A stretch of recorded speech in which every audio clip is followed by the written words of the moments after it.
The text message arrived while I was elbow deep in engine grease, trying to resurrect Mrs. Patterson's ancient Honda. "Working late again tonight, honey. Don't wait up. Love you." My wife Jennifer's words glowed on the cracked screen of my phone, innocent enough to fool anyone else. But after 15 years of marriage, I knew better. I wiped my hands on the shop rag and stared at those words. Working late. Right. The same excuse she'd used every Tuesday and Thursday for the past 3 months. The same nights her client meetings seemed to run until midnight. "Hey, Danny, you okay over there?" Ray called from across the garage. My business partner had that look on his face, the one that said he knew something was eating at me. "Yeah, just peachy," I muttered, shoving the phone back into my coveralls. The Honda's engine block mocked me with its stubborn silence. 15 years I'd been fixing broken things, making them run smooth again. Cars, motorcycles, lawnmowers, you name it. But apparently I couldn't fix my own marriage.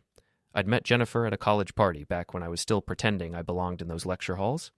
She was studying business, all ambition and sharp edges, while I was flunking out of engineering.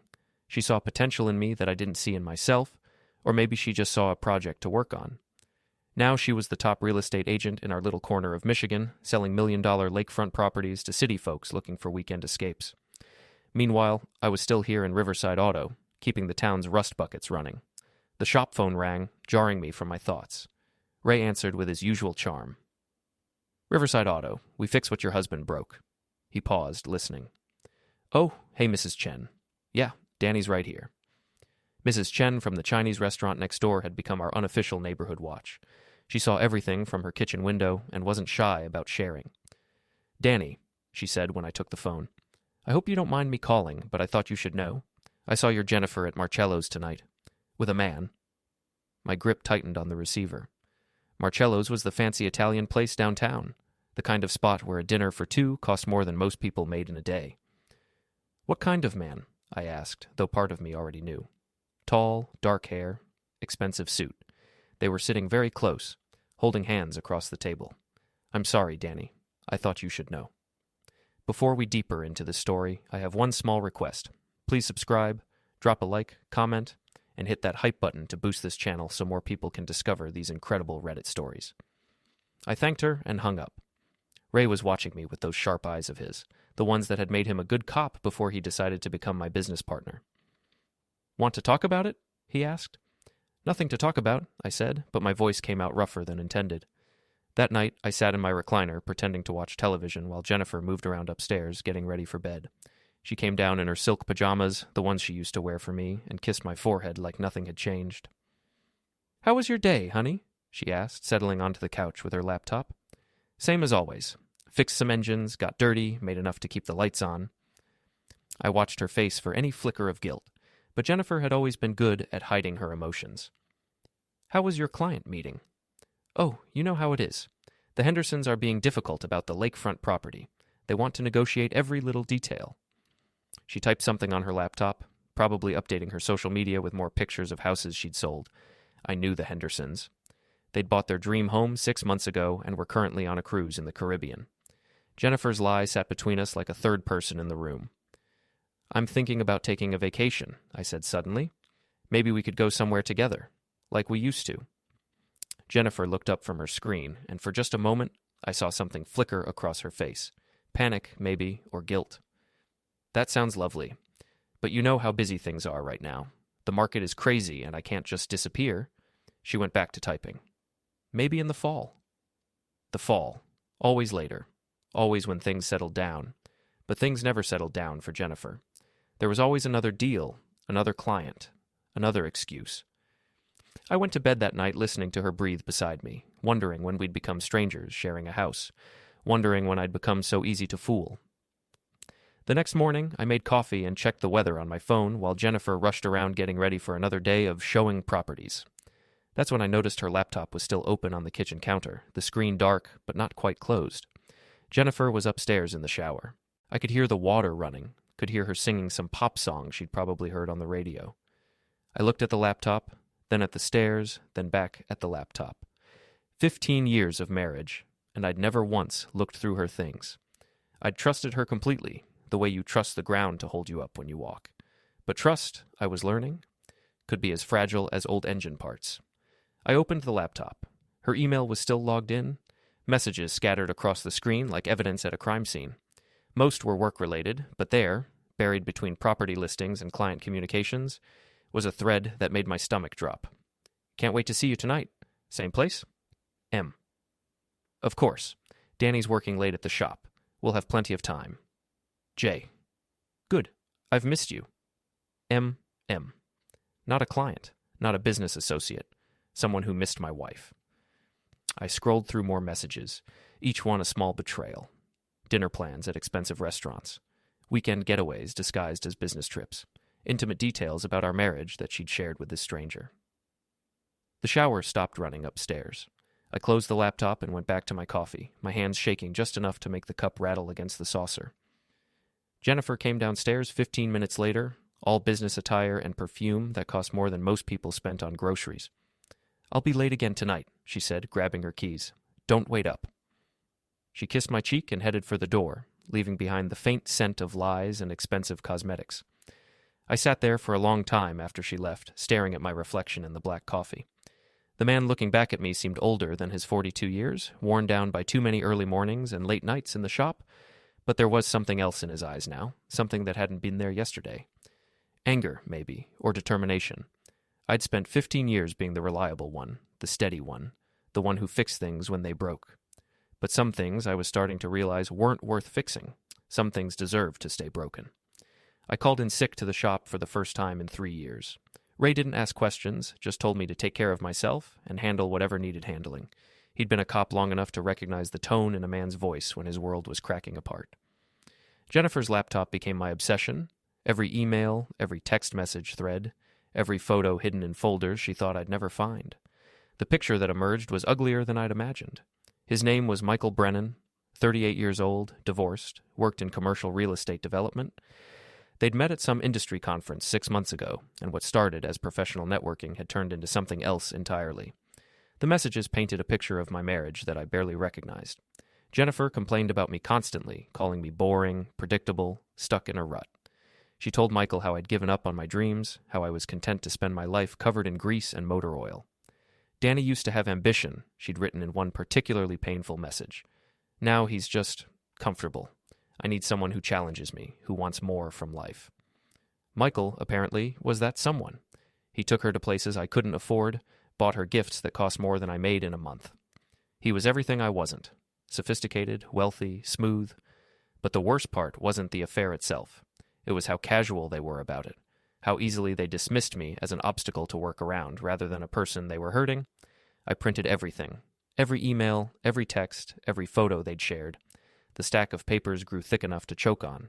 Then I started following them. It felt wrong at first, sitting in my pickup truck across the street from Marcello's, watching my wife laugh at another man's jokes. But wrong was relative now. Wrong was what they'd been doing to me for 6 months while I worked late to pay for the house she was planning to leave me in. They had a routine, Tuesday and Thursday dinners at upscale restaurants, Saturday afternoon meetings at a coffee shop downtown where they'd sit close together and plan their next move. Sunday mornings at the Riverside Hotel, where Michael kept a room for their weekly encounters. I documented everything, times, dates, locations. Ray had taught me enough about investigation to know that details mattered, that patterns told stories courts would listen to. But I wasn't planning to take this to court. I was planning something else entirely.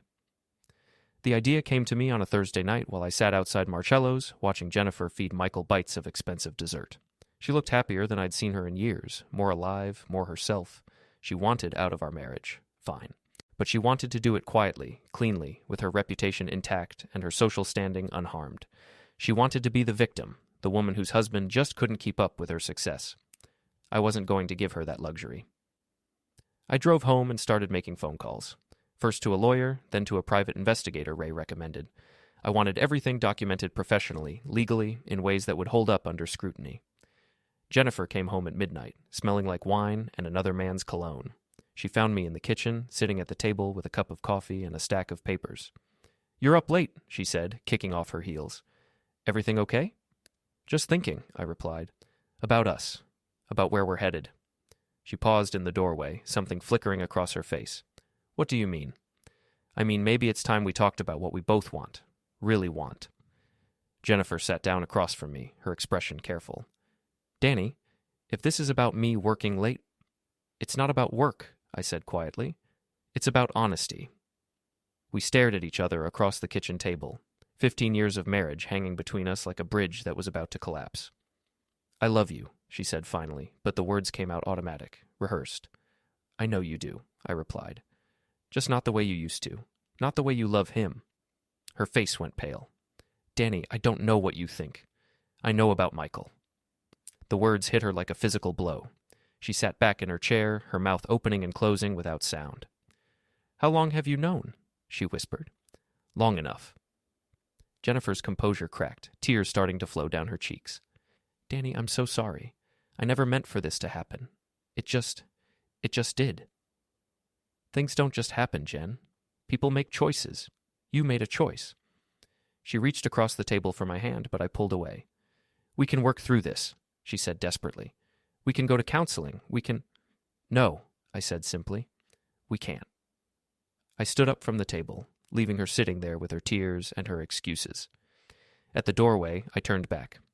I'll be staying at Ray's for a while. Give you time to figure out what you want to do. Danny, please. I'm not angry, Jen. Not anymore. I'm just tired of pretending everything's fine when it's not.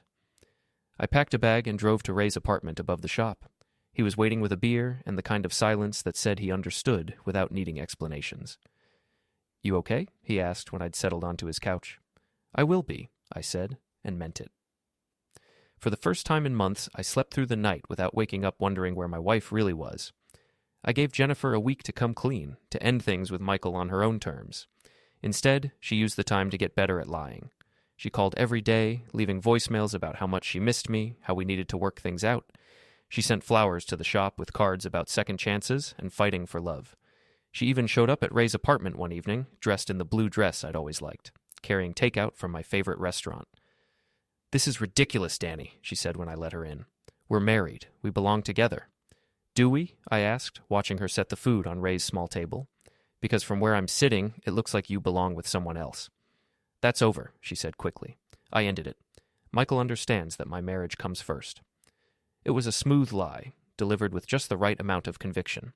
If I hadn't been tracking their movements for the past week, I might have believed her.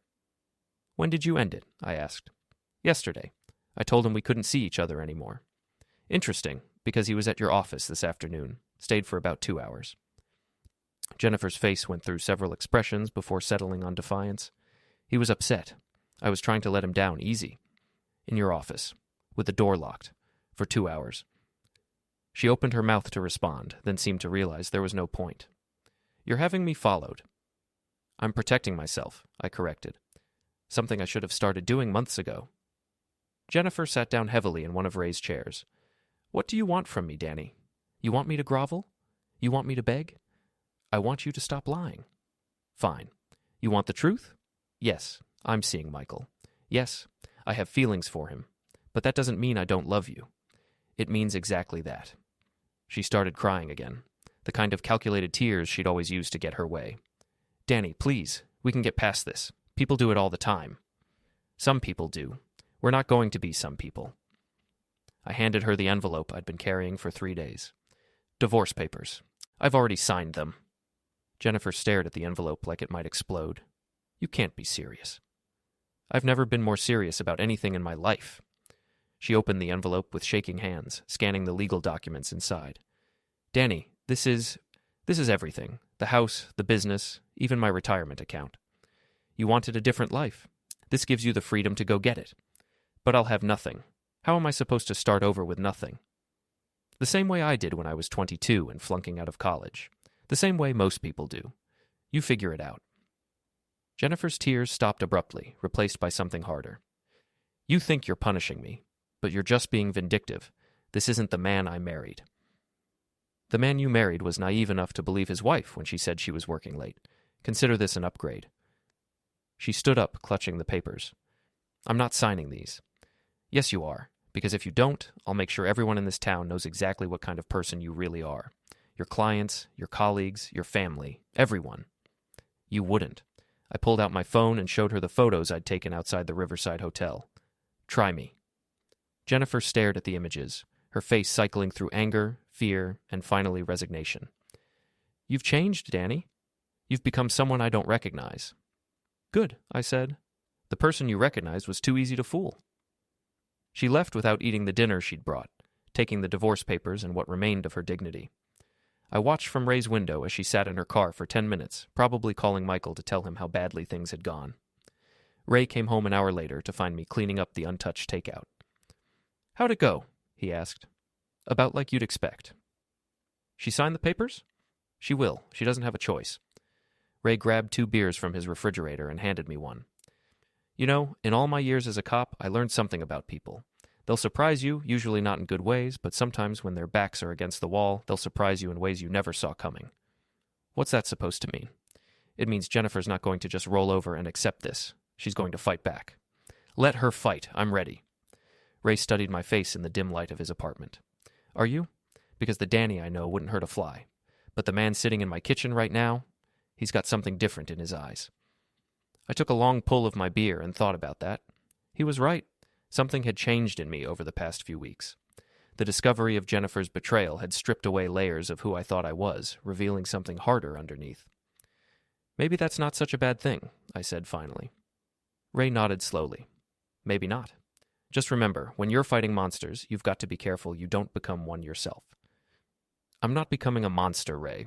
I'm just finally learning how to protect myself." But even as I said it, I wondered if there was really a difference. Jennifer signed the divorce papers, but Ray was right about her fighting back. She just chose a battlefield I hadn't expected. It started with phone calls. My mother, my sister, my few remaining friends from high school. Jennifer reached out to all of them with her version of events. Danny had changed, become controlling and paranoid. He was having her followed, making wild accusations, threatening to ruin her reputation over imagined slights. "She says you've been drinking heavily," my sister Kate told me during a tense phone call. "She's worried about you, Danny. We all are." "I'm not drinking," I said, though I was holding a beer at the time. "She says you broke into her email, that you're stalking her. That doesn't sound like the brother I know." "The brother you know was married to a woman who wasn't sleeping with other men." Kate sighed. "Look, I'm not taking sides here, but maybe you should talk to someone, a professional. This kind of anger isn't healthy." After I hung up, I realized Jennifer's strategy was brilliant in its simplicity. She was rewriting the narrative, turning herself into the victim of an unstable husband who couldn't handle her success. By the time she was done, half the town would think I'd lost my mind. But Jennifer had made one crucial mistake. She'd forgotten that I knew her better than anyone else in the world, including her weaknesses. I started with her sister Lisa, the family perfectionist who'd always looked down on Jennifer's choices. A few carefully selected photos sent anonymously to Lisa's email address, along with timestamps showing the affair had been going on during Lisa's wedding last month. Lisa confronted Jennifer at their mother's birthday dinner, creating a family drama that rippled through their entire social circle. Next was her boss, Robert Chen, who prided himself on running a respectable real estate agency. A printed packet of Jennifer's emails with Michael, discussing their affair in detail, appeared on his desk Monday morning. Jennifer found herself called into a meeting about maintaining professional standards and appropriate workplace conduct. But my masterpiece was Michael himself. I'd been watching him for weeks, learning his patterns, his habits, his weaknesses. Michael Brennan was the kind of man who looked good on paper but crumbled under pressure. Divorced because he'd cheated on his first wife, fired from his previous job for inappropriate relationships with clients, currently being investigated by the state licensing board for ethics violations. All it took was one phone call to his ex-wife, sharing what I'd learned about his relationship with Jennifer. "I appreciate you calling," Sandra Brennan told me. "Michael owes me 6 months of alimony payments, and his lawyer keeps claiming he's broke. These photos of him at expensive restaurants should be very interesting to the judge." Within a week, Michael was dealing with a contempt of court hearing, a renewed ethics investigation, and a very angry ex-wife armed with evidence of his hidden assets. Jennifer called me, frantic. "Danny, you have to stop this. Michael's life is falling apart." "That's not my problem." "Yes, it is. You're doing this to hurt me, and you're destroying an innocent man in the process." Michael Brennan stopped being innocent the moment he decided to sleep with my wife. "This isn't you, Danny. This vindictive, cruel person isn't who you are?" "You're right," I said. "The person I was would have let you walk all over him while he smiled and pretended everything was fine. Consider this my resignation from that job." Jennifer's voice broke. "I never wanted to hurt you. I fell in love with someone else. That doesn't make me a terrible person." "No, but lying about it for 6 months does. Stealing money from our joint account to pay for hotel rooms does. Telling everyone in town that I'm crazy and controlling does. I was trying to protect you. You were trying to protect yourself. There's a difference. I hung up before she could respond. That night, Ray and I sat in his apartment, sharing a pizza and watching a baseball game neither of us cared about. You know this isn't going to end well, he said during the 7th-inning stretch. Define well. I mean, Jennifer's not going to just disappear quietly. She's going to escalate, and when she does, you need to be ready. I'm ready for whatever she wants to throw at me. Ray muted the television and turned to face me. Are you? Because I've seen what happens when people get backed into corners. They get desperate, and desperate people do desperate things. Like what? Like calling the police and claiming you threatened her. Like getting a restraining order based on lies. Like trying to have you arrested for harassment or stalking. I hadn't considered that possibility, but it made sense. Jennifer was losing control of the situation, losing the narrative she'd tried to create. She needed a way to regain the upper hand. So, what do? You document everything, every conversation, every interaction, every move you make, and you stay away from her. Completely away, no contact, no surveillance, nothing that could be twisted into harassment. And just let her win? There's no winning here, Danny. There's just surviving with your dignity intact. I understood what Ray was trying to tell me, but I wasn't ready to back down, not when I was finally fighting back against years of being taken for granted. I'll be careful, I promised. Ray nodded, but I could see the worry in his eyes. Just remember what I told you about becoming a monster. I remember. But as I lay on his couch that night, staring at the ceiling and planning my next move, I wondered if maybe becoming a monster wasn't such a bad thing after all. Sometimes monsters were the only ones who survived. Jennifer's restraining order arrived on a Tuesday morning, delivered by a sheriff's deputy who looked embarrassed to be there. I was under the hood of a Chevy Silverado when Ray called me over to the office. Danny Kowalski? The deputy asked. That's me? He handed me the papers with an apologetic shrug. You're ordered to stay at least 500 feet away from Jennifer Kowalski, her place of work, and her residence. Any violation will result in immediate arrest. I read through the legal documents while the deputy waited. Jennifer had painted a picture of escalating harassment, following her to restaurants, sending threatening messages, enlisting others to spy on her activities. Half of it was true, half was creative fiction, but it was all presented in language that made me sound dangerous. This is garbage, I told Ray after the deputy left. Maybe, but it's legal garbage. You violate that order, and you'll be sitting in county lockup while she tells everyone how right she was about you being unstable. I crumpled the papers and threw them in the trash, but Ray fished them out. Keep these, he said, and follow them to the letter.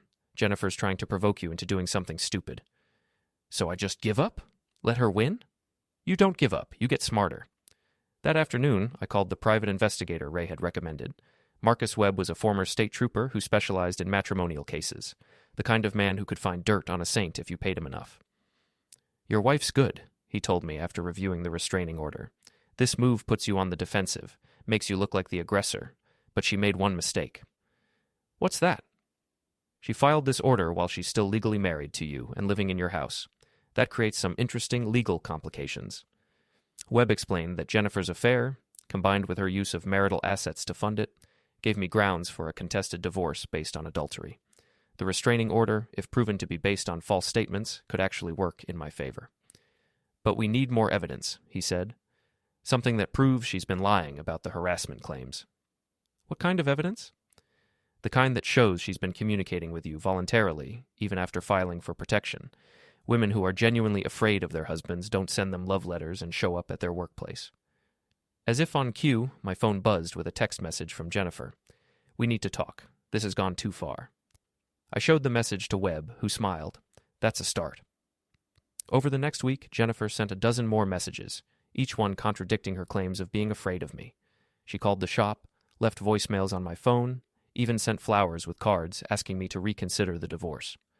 Webb documented everything while staying carefully within the bounds of the law. No surveillance, no contact, just recording the evidence Jennifer was providing herself. The breakthrough came when Jennifer showed up at the shop on a Friday afternoon, walking right past the no trespassing sign Ray had posted to protect me from violating the restraining order. I was in the back office when she arrived, but Ray met her at the front door with his phone recording.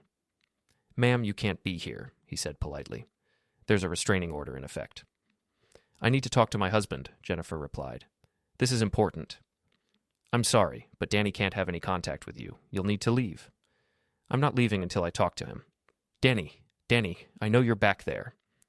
Ray called the police while Jennifer continued shouting my name. When the officers arrived, they found her standing inside the shop, demanding to see me despite the restraining order she'd filed herself. This is awkward, Officer Martinez said after reviewing the situation. Ma'am, you filed a protection order claiming you were afraid of your husband, but now you're violating that same order to contact him. Jennifer's face flushed red. I just need 5 minutes to explain. Ma'am, I'm going to have to ask you to leave. If you refuse, I'll have to arrest you for violating your own restraining order. Jennifer left, but not before creating a scene that half the town witnessed. By evening, the story was spreading through Riverside's gossip network. Jennifer Kowalski had filed a fake restraining order against her husband, then violated it herself when her plan backfired.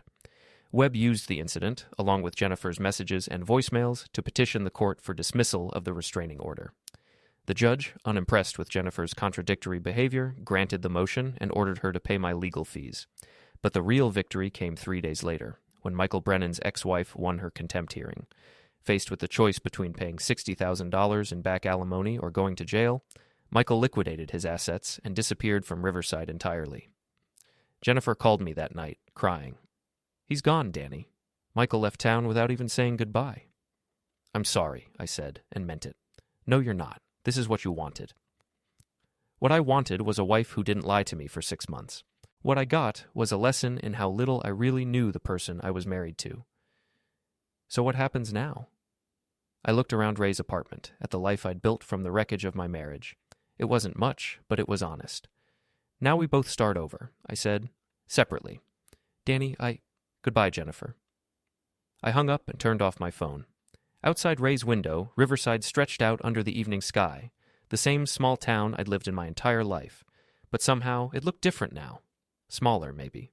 Or maybe I was just seeing it with clearer eyes. Ray came home an hour later to find me packing my few belongings. Where are you headed? He asked. Somewhere new. Somewhere I can start fresh. Running away? Moving forward. There's a difference. Ray nodded slowly. You know, for what it's worth, I think you handled this better than most men would have. Did I? Because some days I feel like I became exactly what she said I was. Vindictive. Cruel. Maybe, but sometimes cruel is what survival looks like. Sometimes you have to become someone you don't like in order to protect yourself from people who don't care about hurting you. I finished packing and shook Ray's hand. Thanks for everything. Where will you go? West, I think. Maybe Colorado. I hear they need good mechanics in Denver. I drove out of Riverside that night with everything I owned in the back of my pickup truck. In the rearview mirror, I watched the town lights fade until they were just aglow on the horizon. Jennifer kept the house, but I kept something more valuable, the knowledge that I was stronger than I'd ever imagined, strong enough to walk away from a life that was slowly destroying me, strong enough to start over at 42 with nothing but my skills and my stubborn refusal to be anyone's fool ever again. The road stretched out ahead of me, dark and full of possibilities.